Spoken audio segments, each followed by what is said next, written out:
કરી રહેલા ચૈતન્ય શંભુ મહારાજ આજે પારણા કરશે। આજે સાંજે 5 કલાકે તેમના ઉપવાસના 48 કલાક પૂર્ણ થતા તેઓ આજે પારણા કરશે।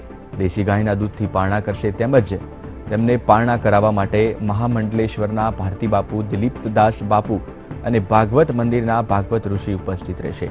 આ સાથે જ ગૃહ રાજ્યમંત્રી પ્રદીપસિંહ જાડેજા પણ ઉપસ્થિત રહેશે અને જો માગણી નહીં સંતોષાય તો આગામી સમયમાં વધુ સંતો સાથે ચર્ચા કરી આશીર્વાદ લઈ આંદોલન કરાશે।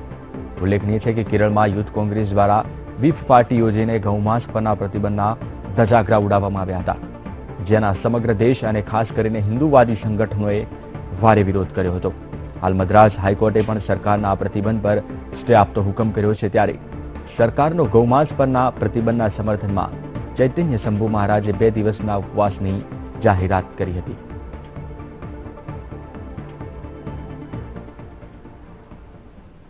કામ માટે બેઠો છું અને મને પૂરો ભગવાન ઉપર વિશ્વાસ છે।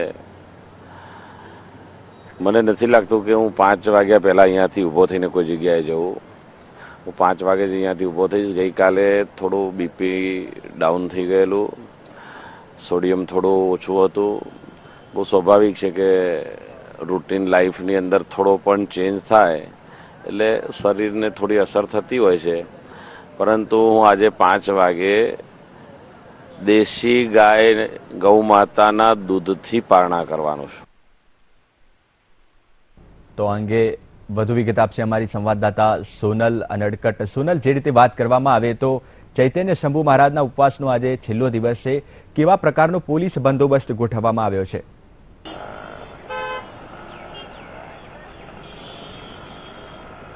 જયેશ, મુખ્યત્વે પોલીસ બંદોબસ્તની જો વાત કરીએ તો પ્રથમ દિવસે જે પ્રકારે ભાજપ અને કોંગ્રેસના કાર્યકર્તાઓ વચ્ચે ઝપાઝપી થઈ હતી, પથ્થરબાજી થઈ હતી, ત્યારબાદ બીજા દિવસથી ચુસ્ત પોલીસ બંદોબસ્ત ગોઠવી દેવામાં આવ્યો હતો। ઉલ્લેખનીય છે કે આ સમગ્ર જે ઉપવાસી છાવણી શરૂ થઈ છે તે સંદર્ભે શરૂઆતથી જ પોલીસની ભૂમિકા વિવાદાસ્પદ રહી છે, કારણ કે ચૈતન્ય શંભુ મહારાજે આ જે ઉપવાસી છાવણી શરૂ કરી તે પરમિશન મેળવ્યા વગર જ શરૂ કરી હતી તેવી એક વાત સામે આવી હતી અને શરૂ કરતા પહેલા તેમણે 1 કલાક પહેલા લગભગ પોલીસ સ્ટેશનમાં અરજી આપી હતી તેવી પણ એક વાત બહાર આવી હતી। જોકે ચૈતન્ય શંભુ મહારાજે આ વાતનો રદિયો આપ્યો હતો અને તેમણે કહ્યું હતું કે તેમણે પહેલેથી જ પરમિશન મેળવી હતી।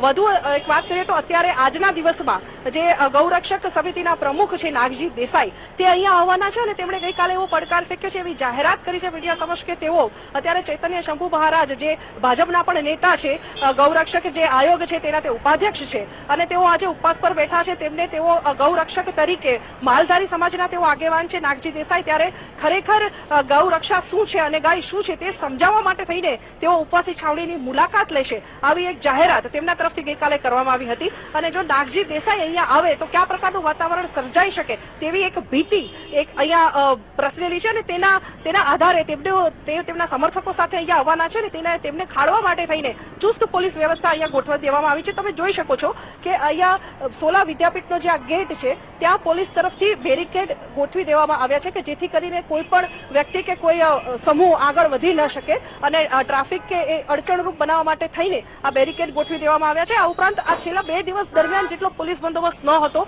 તેટલો વધારે અનેક ગણો પોલીસ બંદોબસ્ત અહીંયા ગોઠવી દેવામાં આવ્યો છે અને ચુસ્ત પોલીસ વ્યવસ્થા ગોઠવી દેવામાં આવી છે। તમે જોઈ શકો છો કે પોલીસના ધાડે ધાડા અહીંયા ઉતરી રહ્યા છે અને લગભગ અડધો કલાક પહેલાથી આ ચુસ્ત પોલીસ બંદોબસ્ત ગોઠવી દેવામાં આવ્યો છે।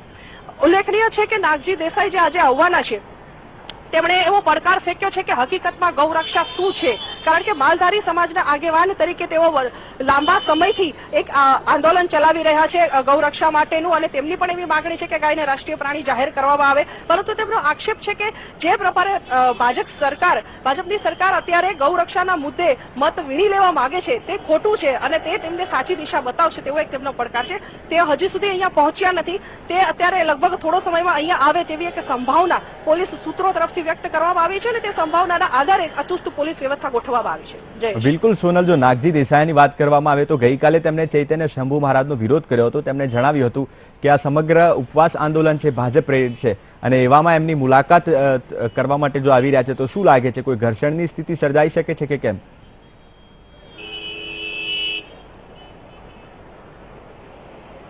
ચોક્કસપણે જયેશ, ઘર્ષણની સ્થિતિ ન સર્જાય તે માટે થઈને જ આ સમગ્ર પોલીસ વ્યવસ્થા ગોઠવવામાં આવી છે. ઘર્ષણ સર્જાય તેવી ચોક્કસપણે ભીતિ છે, કારણ કે જે પ્રકારનું તેમણે નિવેદન કર્યું છે કે ભાજપ સરકાર અને કોંગ્રેસ, અત્યારે તો ભાજપ અને કોંગ્રેસ બંને ગૌરક્ષાના મુદ્દે 2017ની ચૂંટણીને આગળ ધરીને એક મુદ્દો આગળ ધરીને ગૌરક્ષાના મુદ્દે લોકોના મત વીણી લેવા માંગે છે તેવો ચોમેરથી આક્ષેપ થઈ રહ્યો છે. પાસના આગેવાનો પણ આવો આક્ષેપ કરી રહ્યા છે. ત્યારે નાગજી દેસાઈ તરફથી પણ આ જ આક્ષેપ કરવામાં આવ્યો છે અને તે આક્ષેપને આધાર બનાવીને તેઓ આજે મુલાકાત લેવાના છે ઉપવાસી છાવણી. તેમને કોંગ્રેસીઓ પ્રથમ દિવસે કોંગ્રેસીઓએ પણ ગૌરક્ષામાં તેઓ ચૈતન્ય જે શંભુ મહારાજ છે તેમની સાથે છે તેવી જાહેરાત કરી હતી અને ત્યારબાદ તેઓ ભાજપ હટાવોના બેનર સાથે અહીંયા પહોંચી ગયા હતા અને જે પ્રકારે આખી પરિસ્થિતિ વણસી હતી તેમાંથી બોધપાઠ લઈને કદાચ અત્યારે એડવાન્સમાં જ આ સમગ્ર પોલીસ બંદોબસ્ત ગોઠવી દેવામાં આવ્યો છે અને ઘર્ષણ ન થાય તેની પૂર્વ તૈયારી રૂપે આ સમગ્ર પોલીસ બંદોબસ્ત ગોઠવી દેવામાં આવ્યો છે. અને પોલીસ સૂત્રમાંથી એવું પણ જાણવા મળ્યું છે કે નાગજી દેસાઈ ઉપવાસી છાવણી સુધી પહોંચે